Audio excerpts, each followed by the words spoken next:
오늘 우리에게 주신 하나님의 말씀은 구약 성경에서 봅니다. 구약 성경 445쪽 사무엘상서 22장 1절로 2절 말씀을 장성 목사가 풀어서 번역한 연역본으로 봉독합니다. 여러분들은 필히 나중에 다른 역본들과 대조해 보시면 연역본의 그 특별한 맛을 느끼실 수 있을 것이라고 분명히 믿습니다. 봉독합니다. 그러므로 다윗이 그곳을 떠나 아둘람 굴로 도망하매 다윗의 7 형제와 아비 이새의 온 집이 듣고는 그리로 내려가서 그에게 이르렀고 또한 1. 모든 괴로운 자와 2. 모든 빚진 자와 3. 모든 쓰라린 자가 다 그에게로 모였고 다윗은 그 무리의 대장이 되었는데 그와 함께한 자가 400명 가량이었더라. 아멘. 오늘 우리는 성령님 아래 성경 위에 하나님의 말씀을 듣기를 원합니다. 오늘 여러분들이 주목하실 설교 제목은 반응하지 말고 정응해야 한다입니다. 우리들이 인생을 살다 보면 어느 날 생각이 딱 멈출 때가 있습니다. 왜 이런 일이 생겼을까? 왜 나한테 이렇게 힘든 일이 자꾸 연달아 터질까? 생각이 될 때가 있습니다. 그런데 그러지 않은 경우 여러분들은 매번 그냥 여러분 자신으로 그냥 살아갑니다. 그래서 누가 나한테 좋은 말 하면 나한테 미소가 번지게 되고 누가 나한테 욕을 하게 되면 나에게서도 거친 반응이 터져 나오게 됩니다. 그래서 사람은 이렇게 인생을 살아갈 때에 그 자신으로 살아갑니다. 근데 그때 자신에게서 나타나는 모습을 무엇이라고 부르는고 하니 반응이라고 부릅니다. 그러니까 여러분들이 말을 하던 말을 하지 않던 간에 상관없이 여러분에게서는 언제나 반응이 나옵니다. 예를 들어서 여러분이 무슨 절지 작업을 하다가 가시에 찔렸어요. 그러면 여러분들이 움찔합니다. 아프다고 느낍니다. 여러분들이 생각하는 게 아니라 즉각적으로 몸이 반응을 하는 것입니다. 그래서 반응은 주로 본능을 기반으로 해서 나오는 것입니다.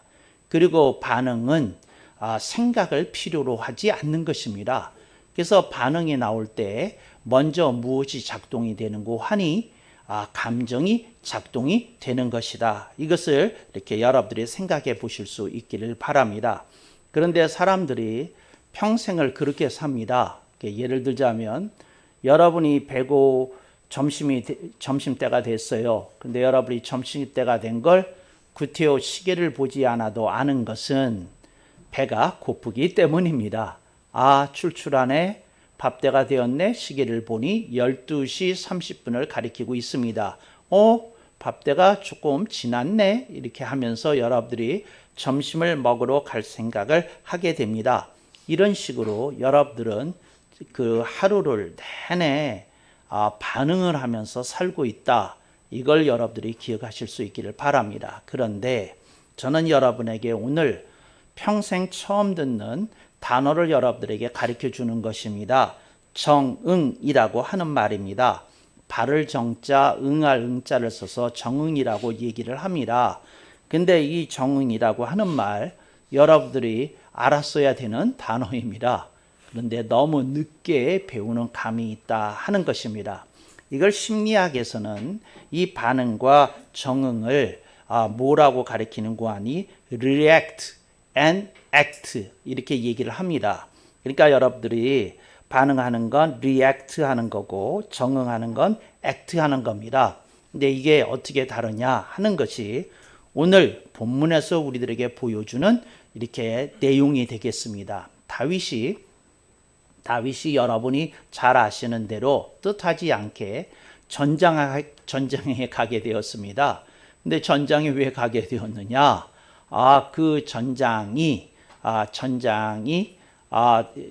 다윗이 양을 치는 곳으로부터 그다지 멀지 않은 곳에서 터졌기 때문에 다윗에게 그 부모가 음식을 싸줍니다.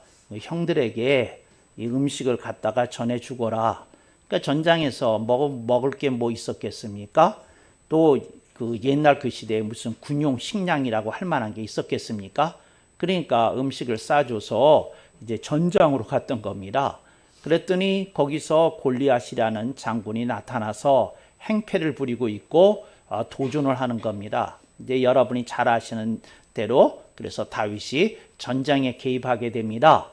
그리고 그가 물맷돌을 이렇게 던졌더니 그것이 하필이면 그 골리앗 장군의 이마 정중앙을 이렇게 치게 됩니다. 그리고 이제 골리앗은 현장에서 즉사하였다. 뭐 이렇게 역사 기록이 나옵니다. 그리고 그 순간부터 이 다윗은 이스라엘 민족의 영웅으로 이렇게 등장하게 됩니다. 근데 바로 그때서부터 사울 왕의 시기와 질투가 작동하게 되고 그를 향한 끊임없인 견제와 공격이 시작이 되게 됩니다. 그래서 하루는 그가 그 하프를 잘 탄다는 얘기를 듣고 불러드립니다. 그래서 그 하프를 타는 그 다윗의 그 연주를 듣고 감동을 먹기도 합니다.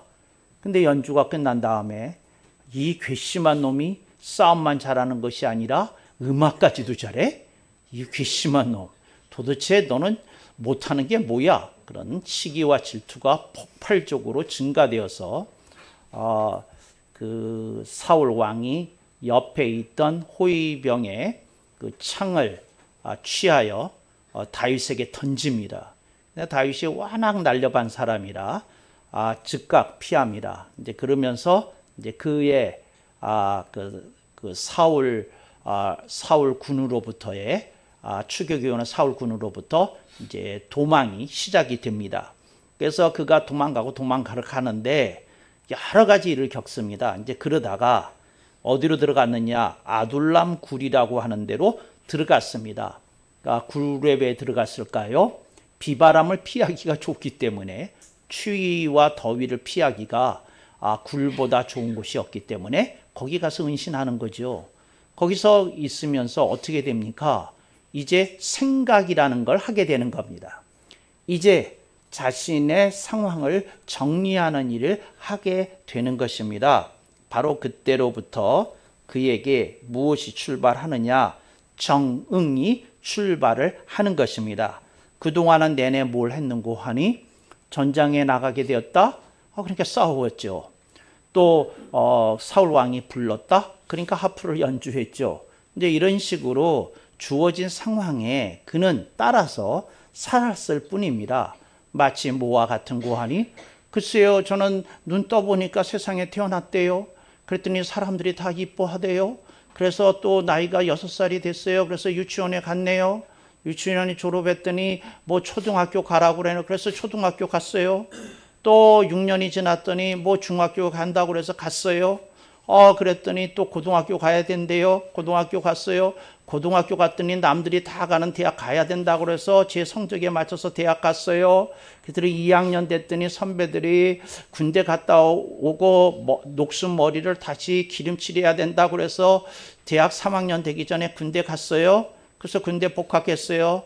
그래서 또 2년 다녔더니 이제 졸업대가 됐더니 학교에서 취업 활동하라고 그래가지고 뭐 불려다니고 세미나 듣고 뭐 중소기업 다니고 시험 보고 그랬어요. 그러다 어쩌지 하다가 제가 뭐 대기업은 안 되고 그래도 괜찮은 중소기업 들어가게 됐어요. 중소기업 들어가게 됐더니 거기서 여러 가지 견디기 힘든 것도 있었지만 그래도 참고 견디면서 잘 그랬어요. 그랬더니 나이가 25이 됐네요. 그랬더니 저한테도 어느덧 여자친구가 생겼네요. 그랬더니 여자친구가 자꾸 눈치를 주는 것이 너 왜 나한테 프로포즈 안 하는 것 같아? 그래서 제가 또 얘기를 할까 말까 하다가 아직 시기가 아닌 것 같아. 그리고 뭐 3년 지났는데 더는 안 될 것 같아서 사고 친 일도 있고 그래가지고 프로포즈 했어요. 그래서 결혼했어요. 그랬더니 어느 날 뜩 했더니 아들 나오대요, 딸 나오대요. 그러고 살았어요. 이게 지금 무슨 얘기를 하는 거냐면 인생을 평생 반응하면서 사는 사람들이 이렇게 산다 그 얘기입니다. 그러니까 여건이 몰고 가는 거예요. 그렇게 사는 거예요. 그걸 뭐라고 부르냐면 반응 인생이라고 부르는 겁니다. 그냥 그렇게 사는 거예요. 그냥 이렇게 그렇게 여건이 그렇게 된 거예요. 그렇게 산 거예요. 그러다가 나이 들었네요. 그랬더니 60대 내가 운동한 게 있어서 견딜만 했어요. 그때 70대 되더니 나날이 다르대요. 그때 80대 됐어요. 굉장히 힘들대요. 그런데도 버텼어요. 그랬더니 몸이 아프고 그래서 요양원 가야 된대네요. 요양원 갔네요. 그러다가 어느 날 하나님 부르시네요. 그래서 제가 천국에 왔습니다. 천사님, 이게 제 인생 보고입니다. 이걸 보고 뭐라 그런다고요? 반응 인생이라 그러는다 하는 겁니다. 그런데 다윗이 아둘람 굴에 들어갔어요. 그래서 자기의 인생을 총정리하면서 생각을 해보는 겁니다. 자, 나에게 이런 상황이 닥쳤다. 자, 내가 어떻게 할 거냐? 평생 도망 다닐 거냐? 그렇지 않으면 사나이로서 내 인생의 꿈을 한번 펼쳐볼 거냐? 고민하고 생각을 했어요. 그러다가 그가 그림이 그려졌어요. 그래서 그 그림에 의해서 자기를 따라다니던 수하에다가 얘기했어요. 내 집안에 은밀히 잔입하거라. 그리고 사울의 첩자들의 눈을 피해서 내 형제들에게 전하라. 이제 우리 집안에 생사 걸린 문제니 내가 숨어 있는 곳으로 다 집결하도록 하라고 전하거라. 그러지 않아도 다윗에게 7 형제가 있었거든요. 그들을 다 모았어요. 다윗이 막내였거든요. 그래서 다 모았어요. 또 아비한테도 얘기했어요. 아버지, 저는 더 이상 이렇게 못 삽니다. 아버지도 핍박을 받으시죠? 아버지도 오세요. 그랬더니 아버지가 오늘 본문 1절에 보니까 아비 이새의 온집이라고 하는 건 이런 뜻입니다. 여기 형제들은 이미 왔잖아요. 뭐냐면 그 아비 이새에게도 형제들이 있거든요. 또 그 형제들에게서 난 자식들도 있을 거 아니에요. 그러니까 아비한테도 얘기한 거예요. 데려올 수 있는 사람 다 데려오세요. 그래서 살 길을 찾아보는 문중회의를 해야 되겠습니다. 이렇게 얘기를 한 거예요. 그래서 움직이기 시작한 거예요. 이걸 보고 뭐라고 그러냐? 기획이라고 그래요. 기획. 그러니까 인생이 반응으로만 살 수 없다는 거 어느 날 느낀 거예요. 나는 그림을 그리고 살아야 되겠구나. 나는 뭔가 노정도를 그리고 로드맵을 그리고 살아야 되겠구나. 작정한 거예요. 기획이 시작이 된 거예요. 그랬더니 아비 이새의 형제들도 다 다윗의 사촌들이죠. 그들이 다 생각을 하기를 어차피 우리는 사울 왕의 미움을 받는 부족이 되었다. 우리가 문중회의를 하는 게 옳다. 다윗이 부른다니 가자. 그리고 사람들이 모이기 시작한 거예요. 이게 정의예요. 어느 날 내 인생에 대해서 곰곰이 들여다보고 내 활로를 만들어야 되겠다. 내가 길을 내야 되겠다. 길을 터야겠다. 막혀있는 장애를 치워야 되겠다. 내 꿈을 펼쳐봐야 되겠다. 내 비전이라는 걸 한번 품어봐야 되겠다. 생각하기 시작하고 그림을 그리기 시작한 거예요. 그게 기획이에요. 여러분이 기획 없이 인생을 살면 무슨 인생이 되느냐? 반응 인생으로 끝난다 그 말이에요. 언젠가 기획해야 돼요. 새누리교회에서 여러분들이 인생 사는데 더 늦기 전에 여러분들이 기획하셔야 된다. 인생인가 들여다보고 참다운 그 계획이라는 놈을 하나 만들어야 된다. 이렇게 한 거죠. 다 모였어요. 그랬더니 물어봤더니 우리가 가문을 지키는 결정을 하는 게 옳겠다고 여겼어요. 그래서 어떻게 했느냐 하면 남자들 중에 병약자 말고 남자들 중에 지금 부상당한 자 말고 창검을 들 수 있는 자 나와라. 그랬더니 여기 나왔어요. 400명이 나왔어요. 여러분들은 설마 이렇게 생각하신 건 아니죠. 순진하게 400명이 모였다니까 글쎄 젖먹이서부터 뭐 코올리기에서부터 시작해서 어른에 이르기까지 노인에 이르기까지 다 모였다고. 그게 400명 아니야. 창검을 들 수 있는 사람이 400명이 모인 거예요. 군대를 다녀온 분들은 알아요. 400명이 무슨 숫자인지 중대 인원입니다. 근데 군대를 다녀오신 여자 동지분들은 잘 몰라요. 중대가 뭔지. 근데 하여튼 중대. 이게 400명 정도 되면 중대라고 그래요. 근데 이 뭐 해군이 아멘이 없네. 어디가 있는지. 하여튼 이 중대 인원 400명이 딱 모인 거예요. 그래서 어떻게 했느냐면 조직을 했어요. 이제 사울군이 추격에 오면 우리가 전투를 해야 된다. 자, 자금들 내놓으쇼. 창검을 은밀하게 다른 민족에 가서 사오도록 합시다. 그래서 창검을 구입하기 시작했어요. 군대를 조직하기 시작했어요. 군대를 조직하니까 무엇부터 조직이 됐을까요? 소대, 분대 단위로 조직을 했어요. 싸움을 할 때 군대가 조직적으로 움직이려면 뭐가 있어야 돼요? 사병도 분대장 있어야 돼요. 그 다음에 또 뭐 있어야 돼요? 소대장 있어야 돼요. 그 다음에 뭐 있어야 돼요? 중대장 있어야 돼요. 그래서 지휘 체계를 세웠다 하는 말이에요. 뭘 했다는 말입니까? 조직을 했다는 말이에요. 조직을. 여러분의 인생을 어느 날 들여다본 다음에 여러분이 기획을 해야 돼. 이래야 되겠다. 그 조직을 하는데 어떻게 조직을 하느냐. 자, 지금 나한테 제일 필요한 게 뭐냐? 기술을 배우는 거다. 나 편의점 알바 그만해야 되겠다. 기술을 배워야 되겠다. 근데 어떤 기술을 내가 배울 거냐? 내가 다행히 목공의 취미가 있으니 그래 내가 목수가 되도록 해야 되겠다. 그러니까 목수가 되려면 어떻게 해야 되겠느냐? 이걸 기본적으로 연장을 가르쳐 주는 데가 있더니 6개월 내가 거기 가서 배우겠다. 거기서 배우는 거예요. 자, 이걸 배웠으니 내가 어떻게 할 거냐? 내가 연습을 하고 돈을 안 받더라도 시다발이라도 일하겠다고 내가 어디다가 좀 연락을 해봐야 되겠다. 그래서 목수한테 연락을 한 거예요. 시다발이 하겠습니다. 6개월 하겠습니다. 돈 안 주셔도 됩니다. 점심 저녁만 먹여주시면 됩니다. 그러니까 그래? 우리 먹을 때 밥값만 지불하면 되겠네? 그럼 와봐. 그러고는 심부름 시킵니다. 자, 저기 목재들 이쪽으로 나르고 여기 있는 이 자재들 저 2층으로 올리고 이런 것부터 시작합니다. 그리고 좀 가만히 있지 말고 저쪽에 쓰레기도 좀 치우고 뭐 눈치 있게 굴어야지. 그리고 좀 이리 와봐. 저기 가서 담배도 좀 사오고 음료수도 사오고 이런 것부터 시작을 하는 거예요. 그래서 배우기 시작하는 거예요. 그런데 이 사람이 뭘 하기 시작했다는 거예요? 조직하기 시작했다는 거예요.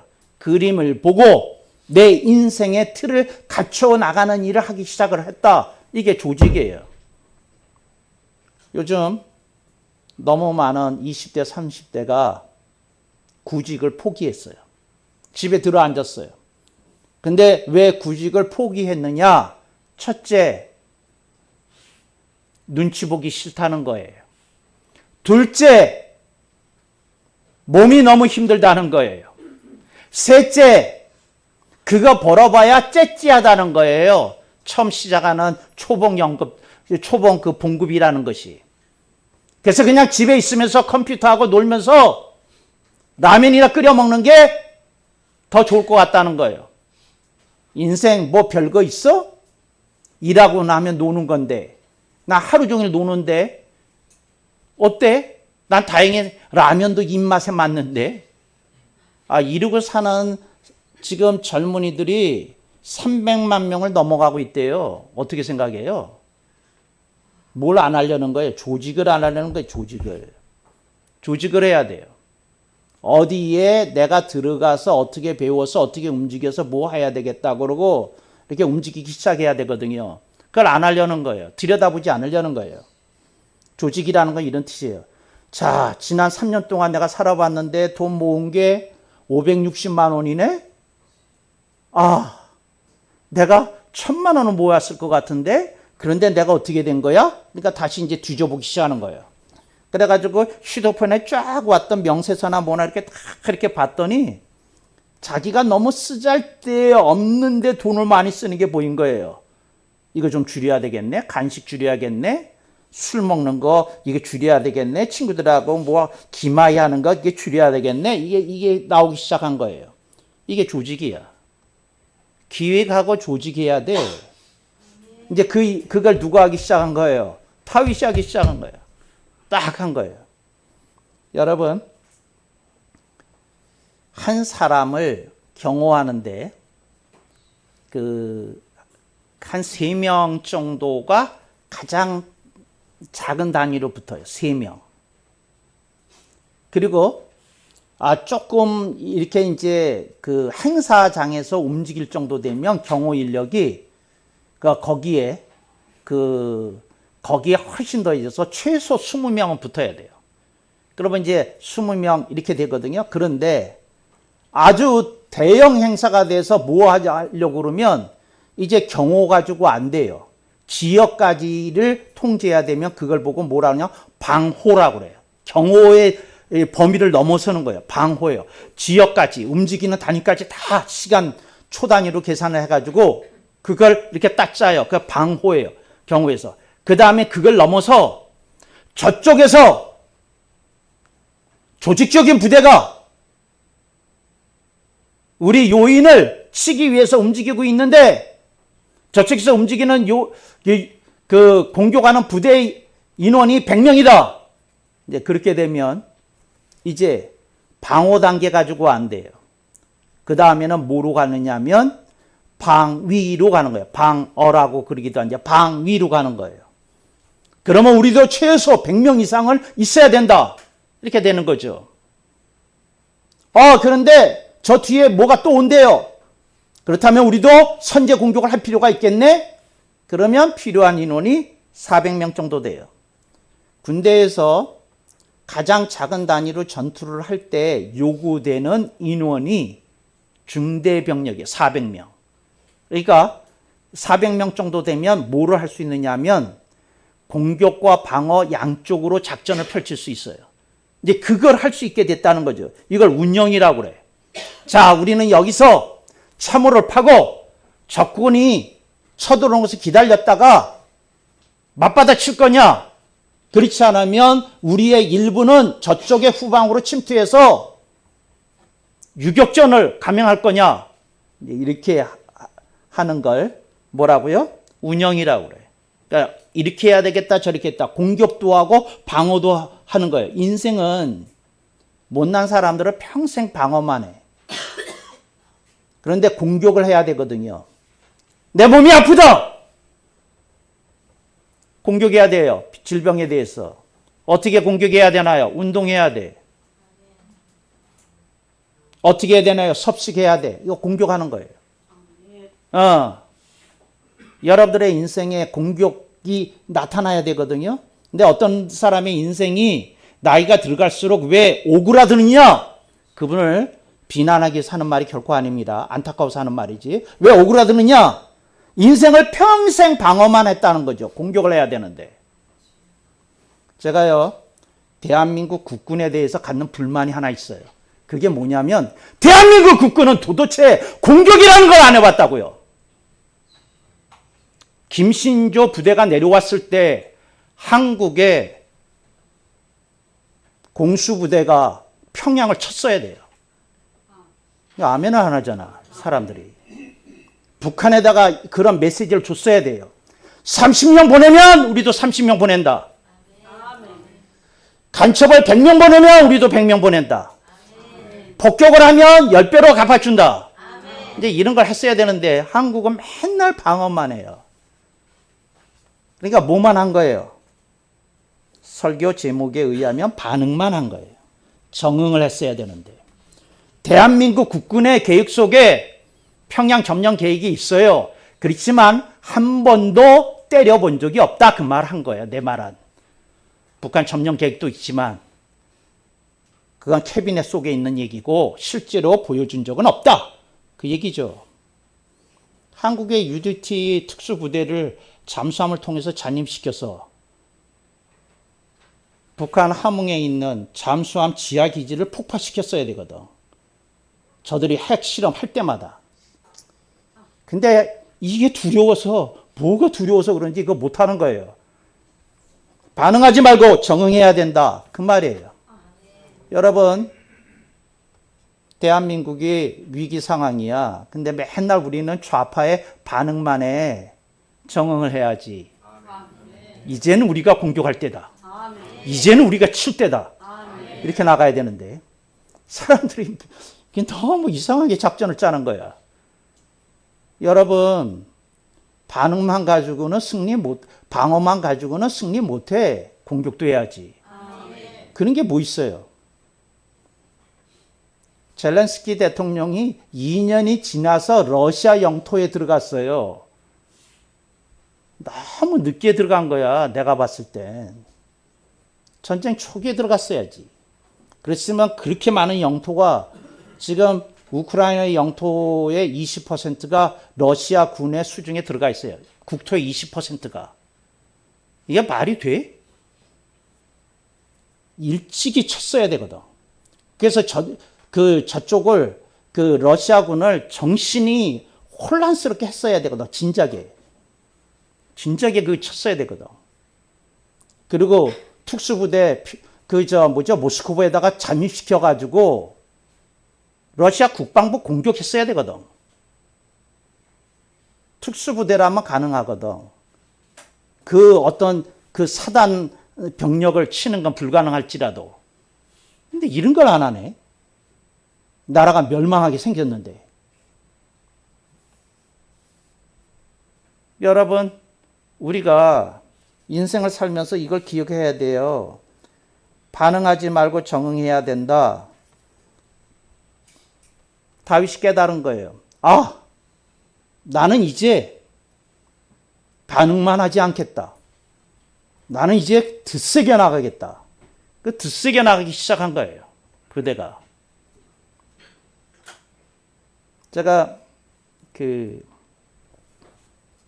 다윗의 인생에서 가장 좋아하는 장면이 있는데 블레셋의 휘하로 들어간 일이에요. 근데 블레셋의 휘하로 들어갔거든요. 근데 블레셋 왕궁에 들어가게 된 거예요.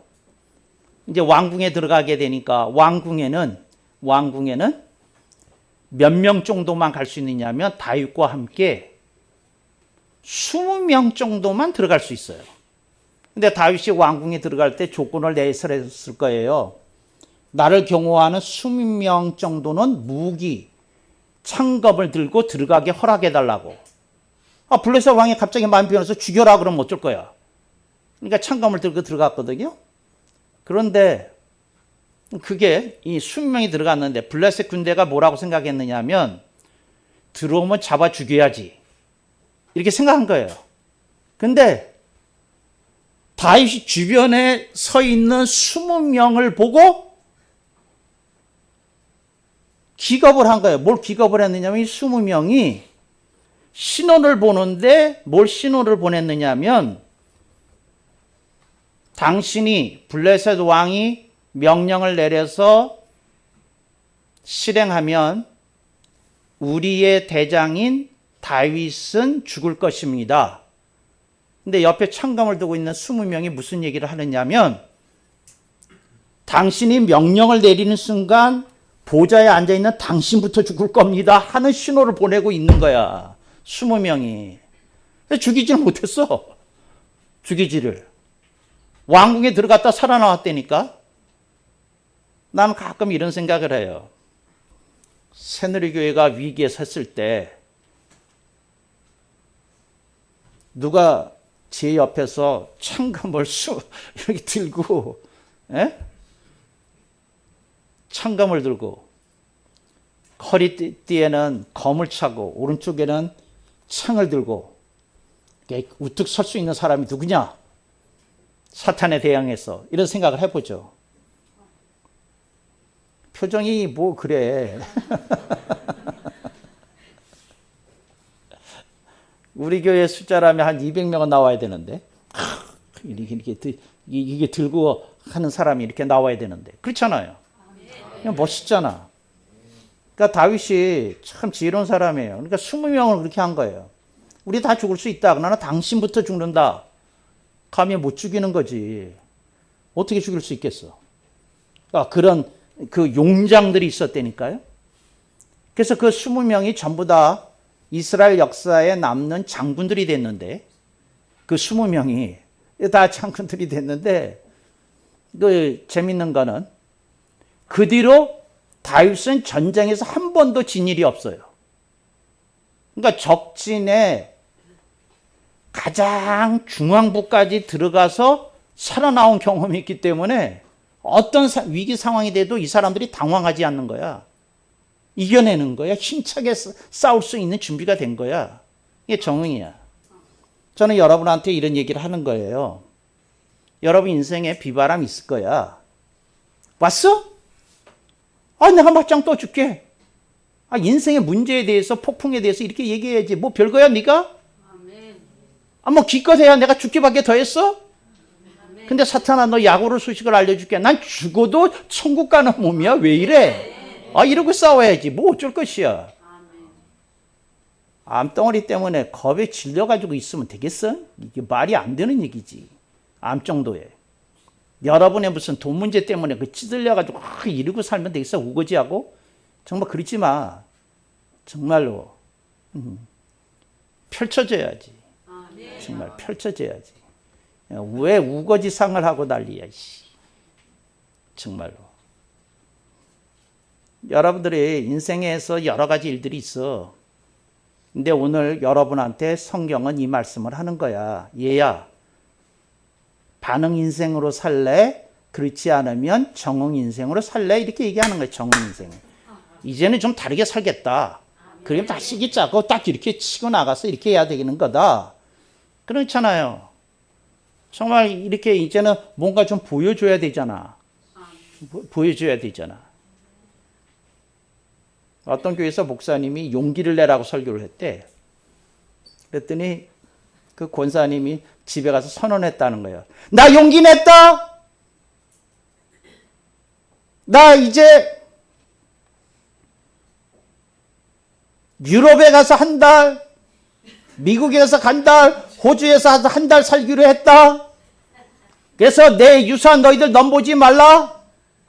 난 이거 가지고 거기서 재밌게 쓰다가 죽을 테니까 그런 줄 알라. 그리고 용기를 내서 그 얘기를 했다는 거예요.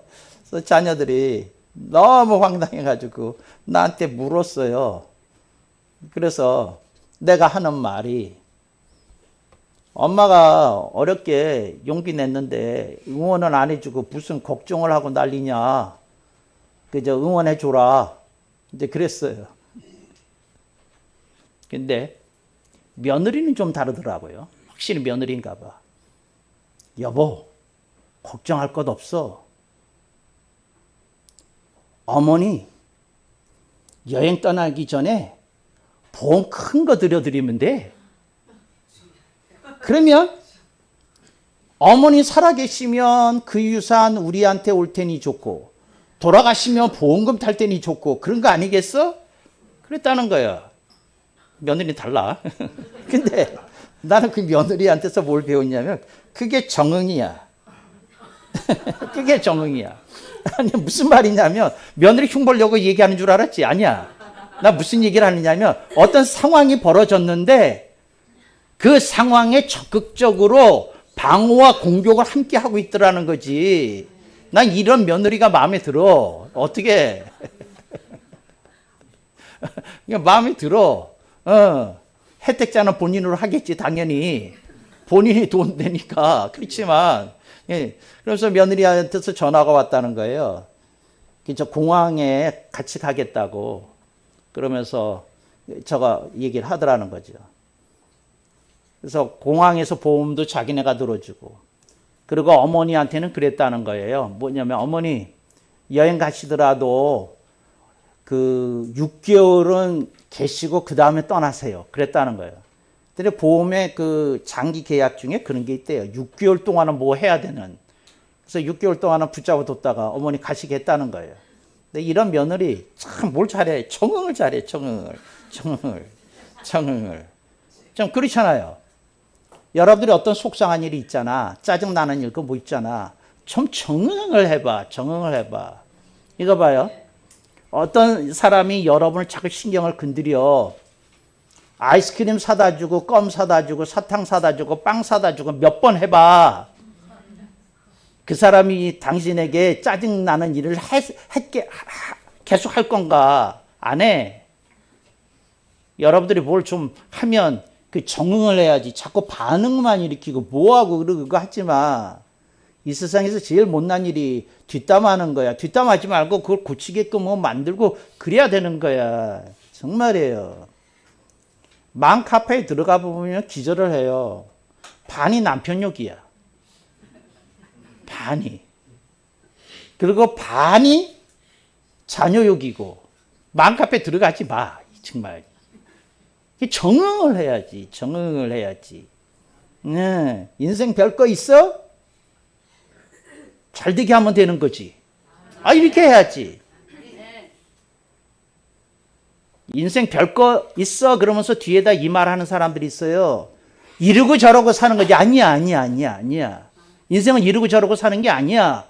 그 여러분들이 다른 교회에서 배운 거야. 새누리교회에서 가르치는 게 아니야. 인생은 제대로 사는 게 인생이야. 뭔 소리야. 그런 얘기 하지 마. 아니야. 본인이 자꾸 그런 생각에 빠지려는 거야. 아니야. 정말이야. 이러고 사는 거죠. 아니야. 당신이 아내한테 잘해봐. 반찬이 달라지지. 잘해봐. 그러잖아요? 왜 아멘 안 해? 반찬을 달라줘. 돈 줘봐. 없던 반찬도 만들어 줄 거야. 정말. 안 되면 반찬 가게에서 사다라도 올려놓을 거야. 뭐 어쩔 거야. 돈 주는데. 여러분들이 잘해야지. 다시 내려와서.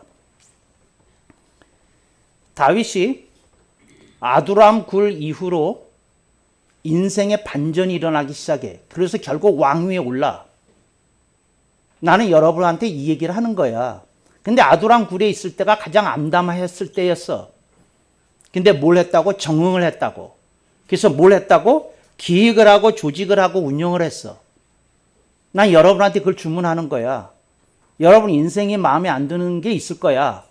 그럼 여러분이 어디로 들어가야 돼? 아두람 굴로 들어가야 돼. 그리고 여러분이 뭘 해야 돼? 기획하고 조직하고 운영해야 돼. 기획하고 조직하고 운영해야 돼. 정말. 이걸 철학적인 용어로 인생 개조 작업이라고 그래. 인생 개조 작업을 해야 되는 거야. 그리고 또 다른 표현으로 기독교에서는 이렇게 얘기해. 성령님께 함께 사는 인생이라고 얘기해. 또 어떤 분들은 이걸 이렇게 얘기해. 성령님과 함께 타기하고 승리하는 인생이라고 얘기해. 그런 여러분들이 되시기를 축복합니다.